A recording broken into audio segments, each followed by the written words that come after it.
Amazônia. Um mundo novo, de novos olhares e grandes desafios. Imensidão de vida que desperta forças e move novas conquistas.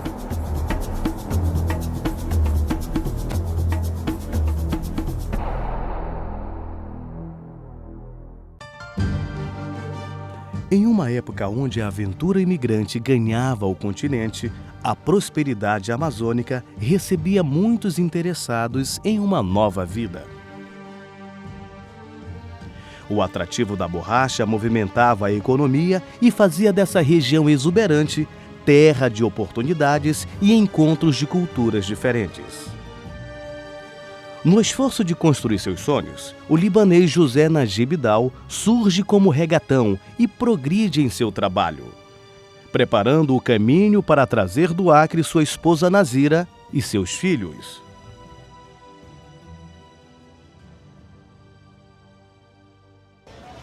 A família Dal se estabelece em Manaus e coloca em prática tudo quanto aprendeu na sua juventude. A tradição dos árabes era exatamente essa, o comércio, e com eles não fora diferente. Os árabes tinham como tradição residir no próprio comércio, normalmente um sobrado, na parte de cima a residência, na parte de baixo o comércio. A senhora Nazira Dal, peça fundamental nesse processo, ajuda o marido a prosperar. Infelizmente, em determinado momento, ele entrega seu espírito a Deus. E a partir daí, ela passa a ser não só a matriarca, mas principalmente a cabeça pensante na condução da criação dos filhos e da vida comercial. É nesse momento que Dona Nazira deixa o maior exemplo para a família. Aguerrida, lutadora, a matriarca traz para o seu convívio a proteção dos filhos, mas não abandona o comércio. E o seu exemplo comercial vai até o momento em que Deus a chama. Falar na madrinha da rede é realmente muito difícil, porque são 35 anos de vida nossa. E não se anda 35 anos de vida só com flores e o terreno asfaltado. A gente tem os espinhos, tem as pedras, tem as dificuldades. Ela sempre presente. Tenham calma, Deus está do lado de vocês só fazem as coisas corretas. Pensem em Deus. E era assim que a gente procedia. E isto é que nos deixou o nosso legado. Seguir com televisão é muito fácil. Seguir com ética, com respeito, com a verdade, é realmente muito difícil. Por isso é que a gente faz uma louvação à Dona Nazira Dal, a madrinha da rede, porque é ela que nos orientava para que a gente sempre tivesse essa conduta. E que Deus a tenha num bom lugar.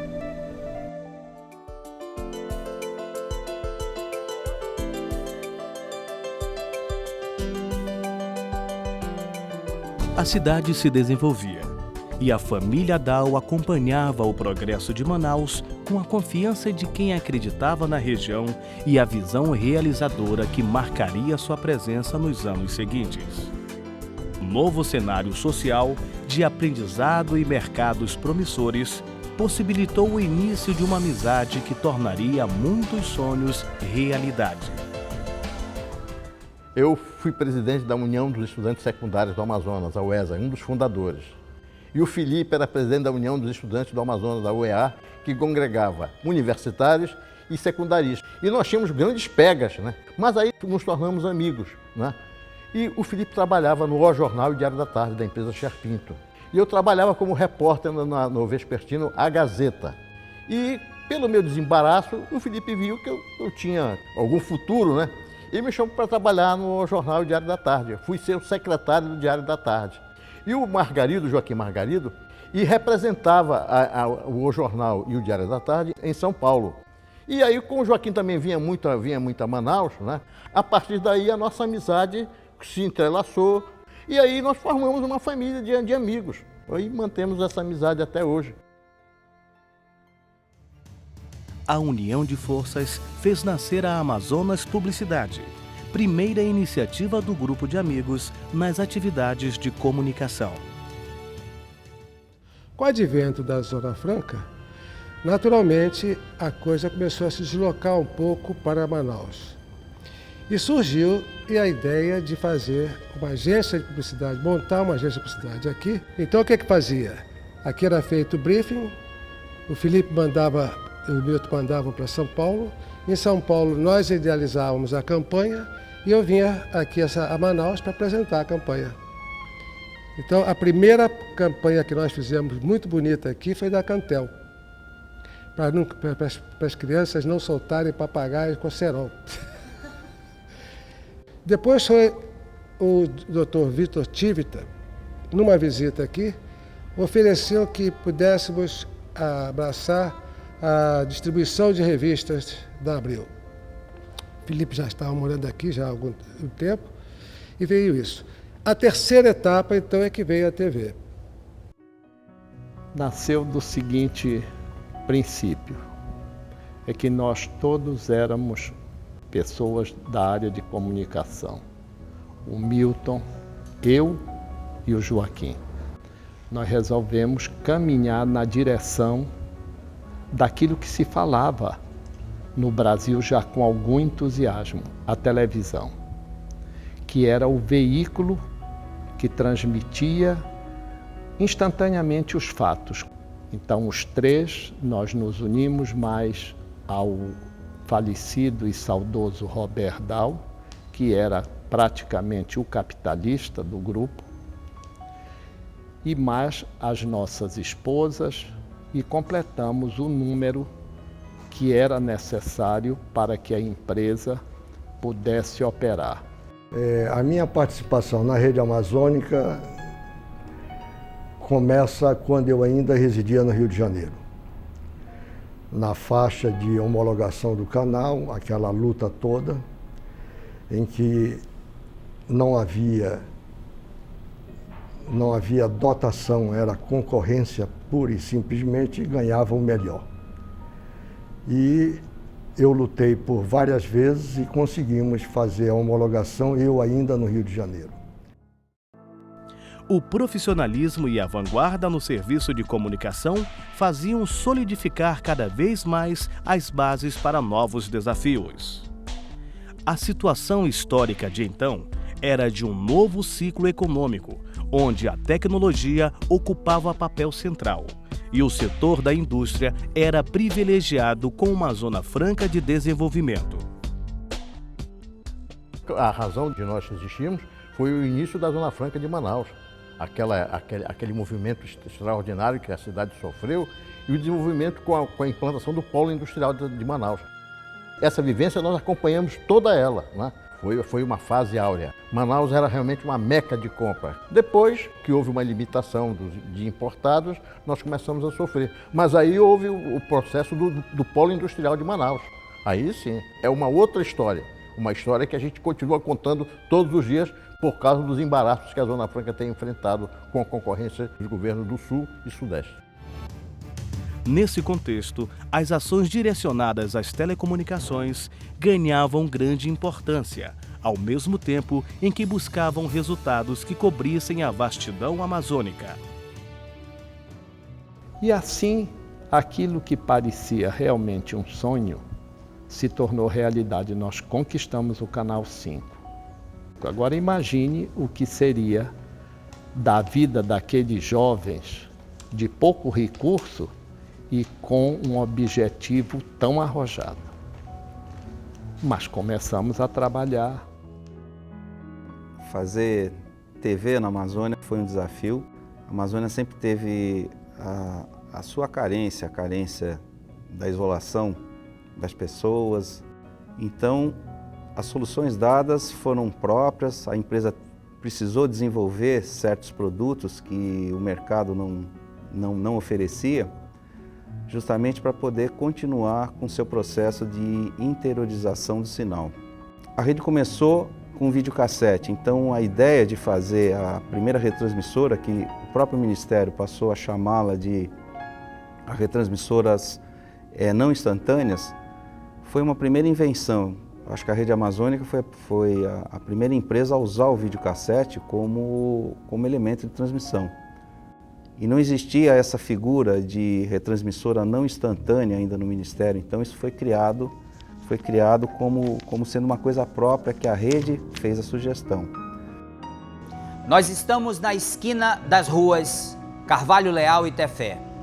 É exatamente aqui no bairro de Cachoeirinha que há 35 anos se instala a Rede Amazônica de Rádio e Televisão.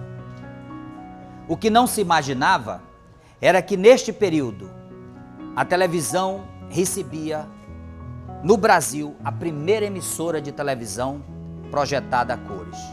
A Rede Amazônica nasce com um projeto de modernidade, nasce com a vontade de permanecer iluminando a Amazônia. Encontramos com o Robert um local no bairro da Cachoeirinha que não é nada como hoje, que era realmente um bairro distante, era como se a gente não estivesse integrado, até a integração desse bairro ao centro era difícil, se fazia apenas por uma via. Naquele momento, a Rede Amazônica vai buscar inspiração na figura do arquiteto Severiano Mário Porto. Um homem que, de certa forma, está comprometido com a Amazônia. A prova maior são suas obras espalhadas, todas elas com referência importantíssima dessa Amazônia. E a Rede Amazônica não perde esse fio de Amazônia. Traz o Severiano para produzir o que seria a sede inicial da empresa. E comunga com ele a preservação da Amazônia. O prédio, como um todo, é cercado de Amazônia. Toda a estrutura do prédio, toda a arquitetura foi pensando na Amazônia. Severiano se entrelaça com esse momento da história dos 35 anos, porque permanece aqui, vivo, na sede da empresa. Nós temos hoje duas pessoas que construíram o prédio, que é o arquiteto Severiano Mário Porto e o engenheiro civil Arnoldo Gomes da Costa, que ainda hoje nos acompanha. E fizemos aquela obra muito simples, mas também em tempo recorde, porque isto era o fim do ano de 1971 e em 72 a gente desejava inaugurar. A gente queria ter uma data marcante. Primeiro dia de setembro é festejado o início da Semana da Pátria. E a nossa pátria independente completava os 150 anos.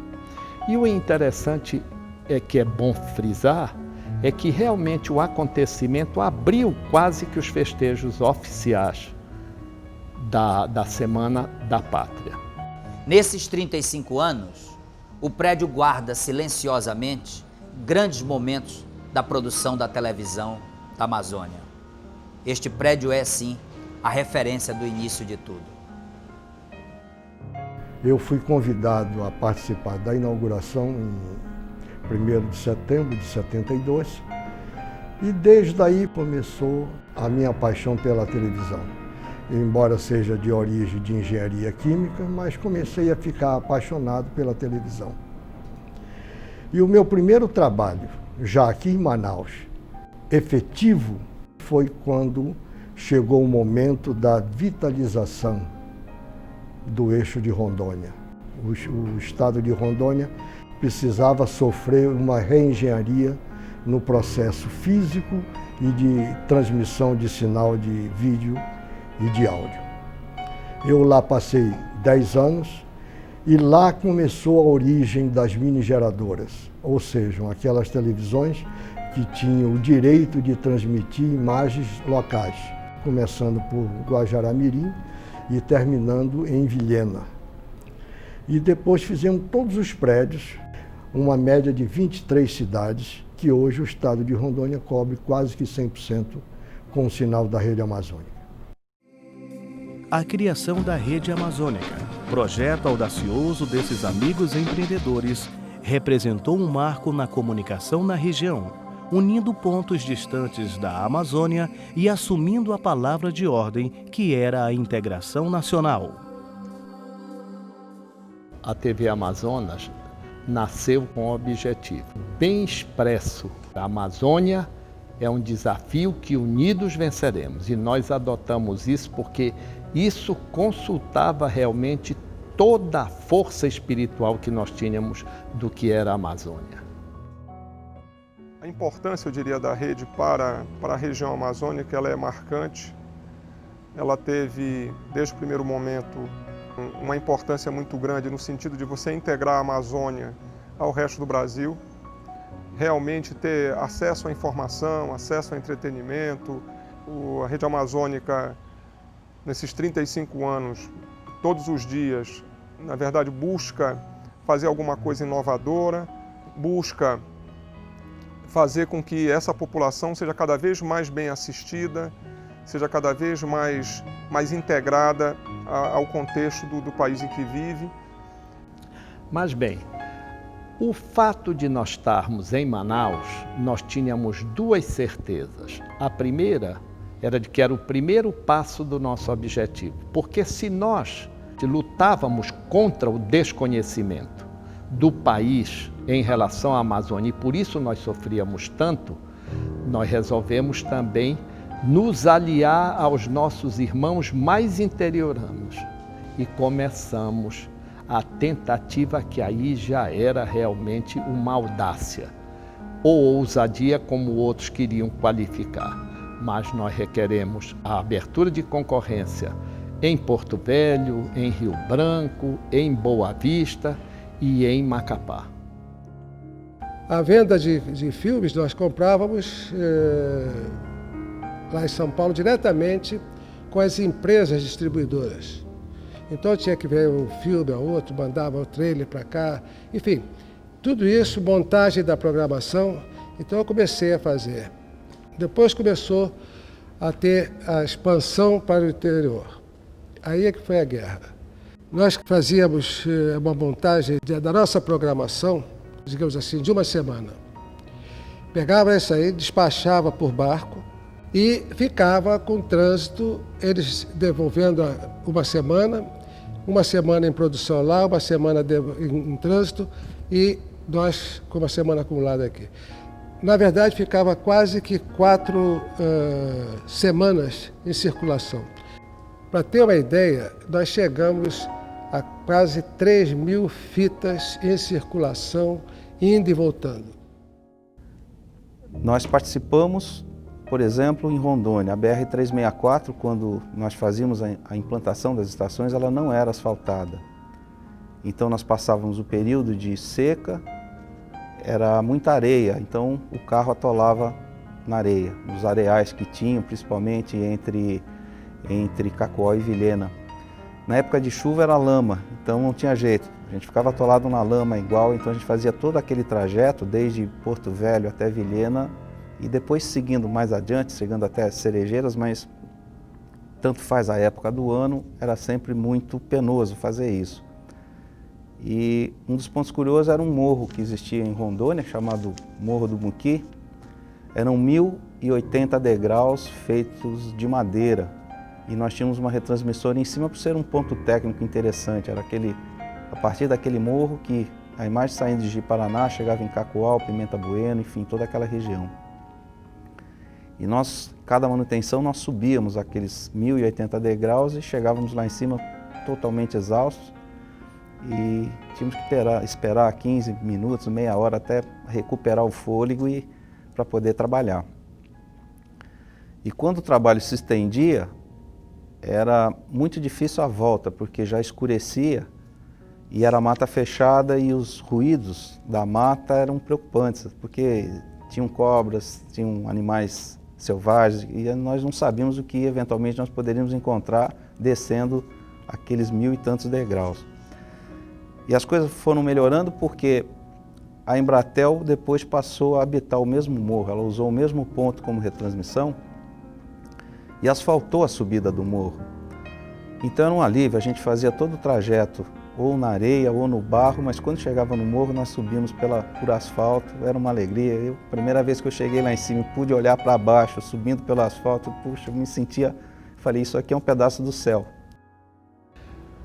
Como combatentes num bom sentido, de um futuro melhor para a Amazônia, que imaginem vocês, hoje a gente ainda grita contra o desconhecimento que o Brasil tem da região. Imaginem o que era 35 anos atrás, quando nós encontramos brasileiros na fronteira do Brasil com a Colômbia. Tabatinga e Letícia cantavam todos os dias o hino colombiano, porque nem sabiam como era a letra, nem o som, nem a música do hino brasileiro. As nossas mulheres davam à luz em hospitais da Colômbia, e isto nos levou a fazer uma campanha para dotar o pelotão que havia lá de uma banda de música, de instrumentos musicais, para que o nosso pessoal pudesse também cantar o hino brasileiro.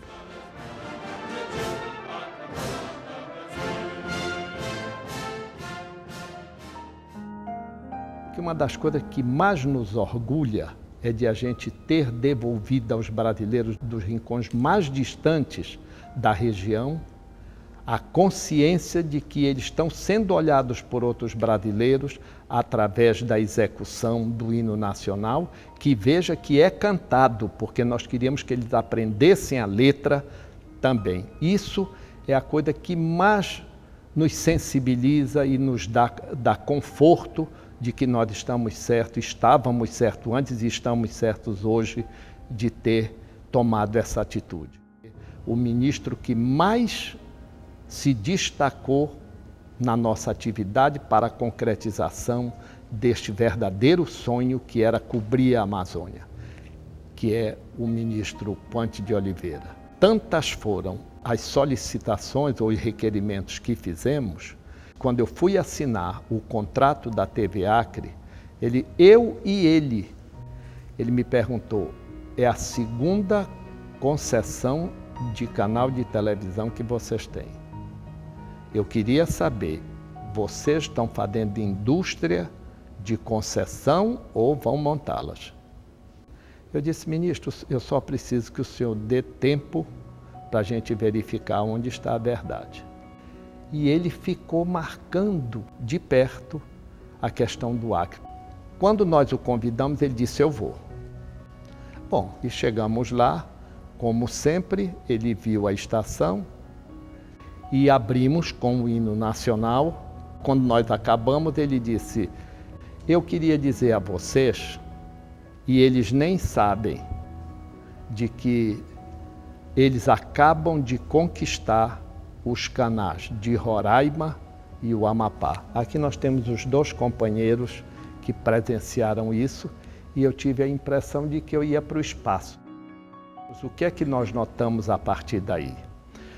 Chegamos à conclusão de que o ministro também encampava a nossa tese. A Amazônia precisava ser forte para que ela se apresentasse ao Brasil. O crescimento seguro e expansivo em forma de rede fez da TV Amazonas a imagem forte da região norte. Porque hoje, na simplicidade da rede amazônica, é a única região que tem um canal de satélite devotado à região, contando tudo o que acontece em 24 horas na nossa região amazônica. Quando o Brasil falou que ia lançar um satélite, nós éramos candidatos a um transponder, que é um canal de satélite. E a coisa que parecia que ia em frente, de repente, sofreu uma interrupção e só no governo seguinte é que realmente, o governo federal, que realmente o satélite saiu.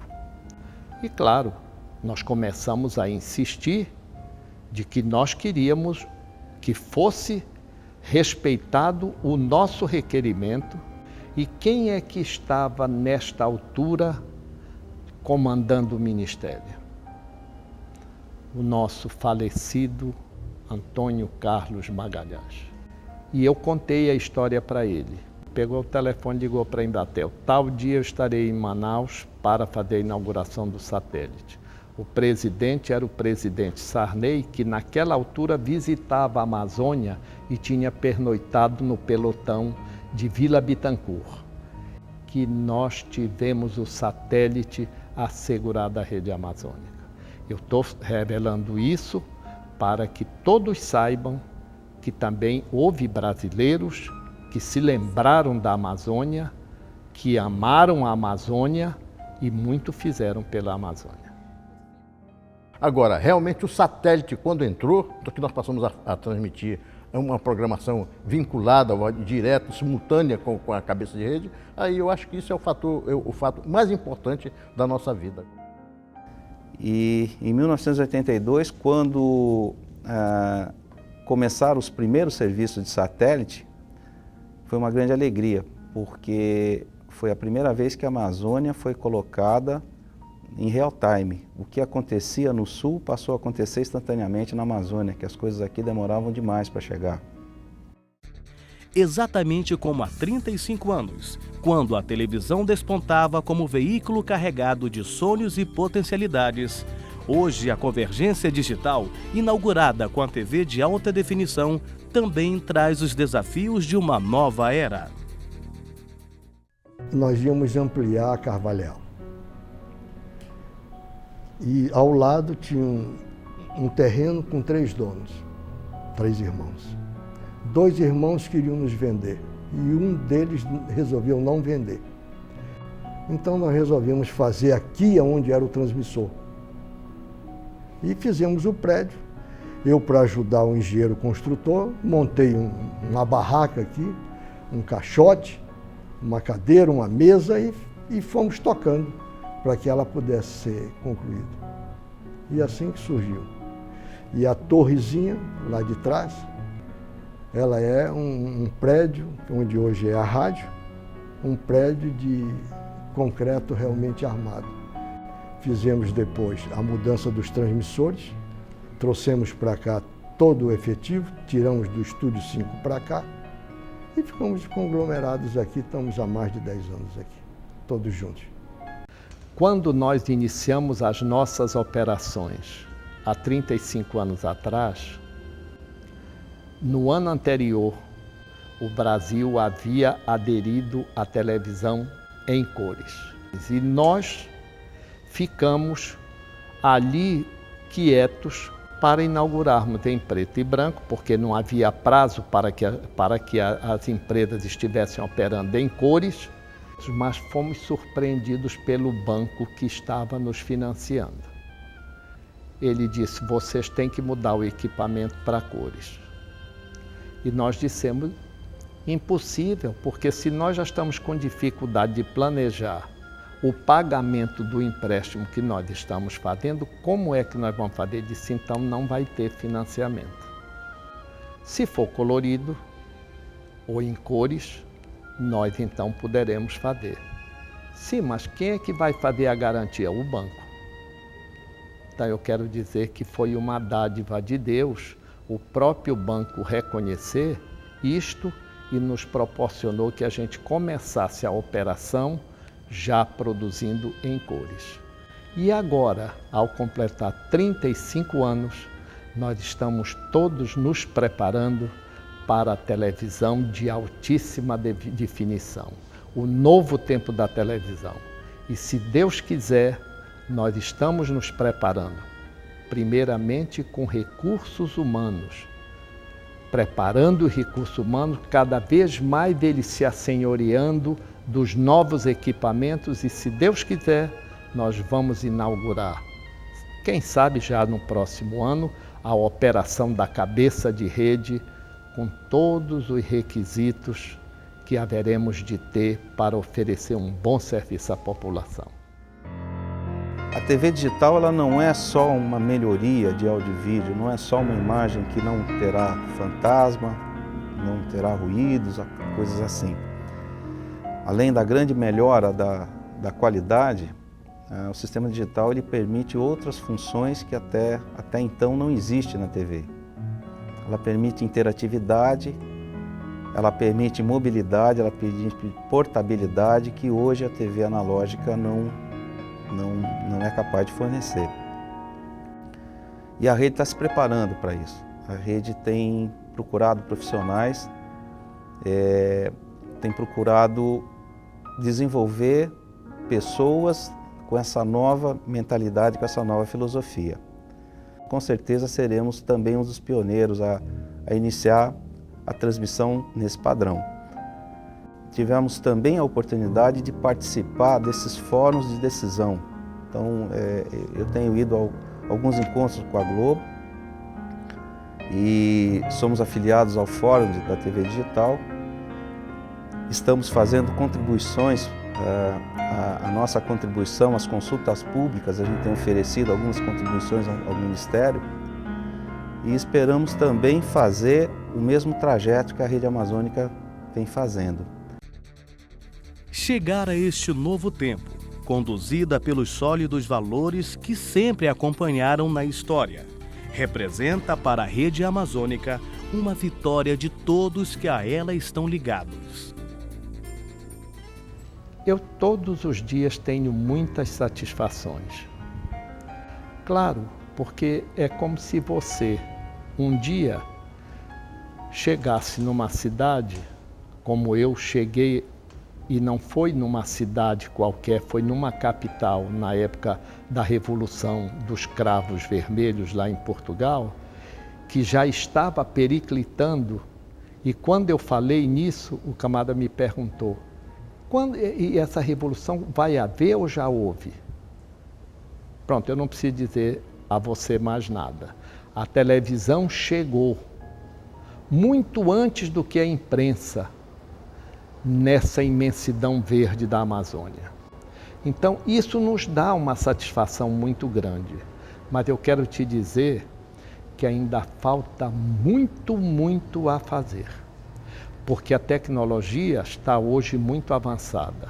O único desejo que a gente tem é que vocês, que são as equipes da Rede Amazônica, as que levam notícias, aqueles que mexem com os equipamentos, vocês saibam que esta missão é uma missão sem fim, porque todos os dias nós teremos que fazer alguma coisa para o engrandecimento da Amazônia. Nós ainda não conseguimos que os brasileiros encarem a Amazônia como o grande tesouro que Deus deu ao Brasil.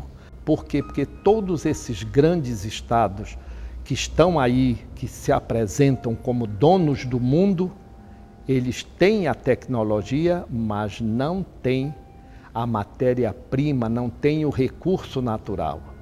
E também eles não têm uma população tão grande, tão aguerrida como esta de jovens brasileiros. É uma família integrada, que a gente tem as mesmas ideias, a gente decide as coisas em consenso, assume a responsabilidade em consenso. Eu acho que é por isso que a gente mantém essa empresa, graças a Deus, até hoje assina com esse prestígio junto à nossa comunidade. E há realmente algumas menções no discurso que nós tivemos que fazer ao considerar inaugurada, era de que aquilo era uma casa de portas abertas para defender a verdade, a justiça e a liberdade. Estes foram realmente os sustentáculos da empresa desde o seu primeiro momento. E que por isso mesmo, todos os dias, nas nossas orações, nós agradecemos a Deus por permitir que esses postulados continuem sustentando as ações da Rede Amazônica.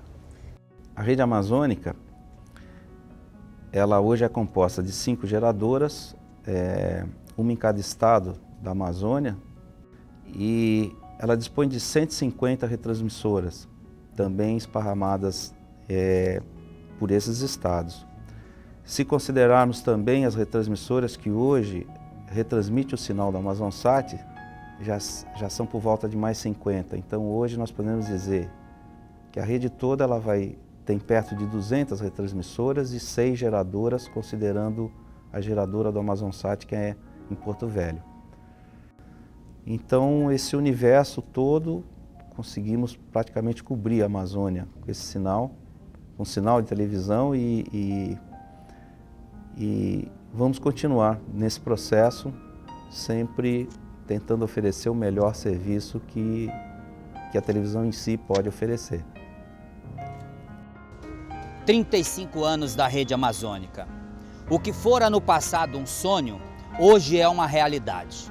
Uma realidade de luta, de ideais e de realizações. Ao longo desses 35 anos, a Rede Amazônica vem diversificando seus negócios, abrangendo as áreas de comunicação, entretenimento e cultura. Então, os 35 anos, eu acho que da rede, além de ser realmente uma história bonita, inovadora, diferente, um grupo de pessoas um dia se reúne e resolve dar cor à Amazônia, né? Mas eu acho que são das poucas empresas que você tem que conseguem se renovar, né? E a Amazonsat é um exemplo. Ele vem, na verdade, consolidar todas essas intenções, esses princípios, esses desejos da Rede Amazônica, de estar cada vez mais fazendo uma programação que leva muito em consideração a sua região, a beleza, os seus problemas, o que tem de bom na região. A Fundação Rede Amazônica, nesse processo também de formação de pessoas, é um outro grande exemplo. O Portal Amazônia, que é hoje a referência, sem dúvida nenhuma, da Amazônia na internet, é um outro grande exemplo. E na área de entretenimento, o que o próprio grupo também faz, no caso do Estúdio 5, seja na área de convenções, seja na área mesmo de lojas, como cinemas, academias, enfim, hotéis, tudo isso está dentro do espírito dos fundadores da Rede Amazônica. Esse espírito é que permeia todas as ações do grupo, né? Acredito que os seus funcionários entendem muito bem isso. E também, sem isso, não existe Rede Amazônica. Rede Amazônica é muito mais do que veículos de comunicação, né? É uma forma de atuar, é uma maneira de ser. Mas a verdade é uma coisa que ainda não consegui digerir. Como é que isso foi possível?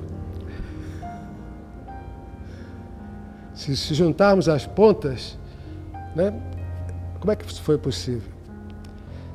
Nós colocamos muito na mão de Deus isso. Há 35 anos atrás foi colocado uma semente e alguém disse: esta semente vai colorir toda a Amazônia. E hoje ela está toda colorida. E assim, contamos um pouco da nossa história. História que não é só nossa, que é sua também. História da Amazônia.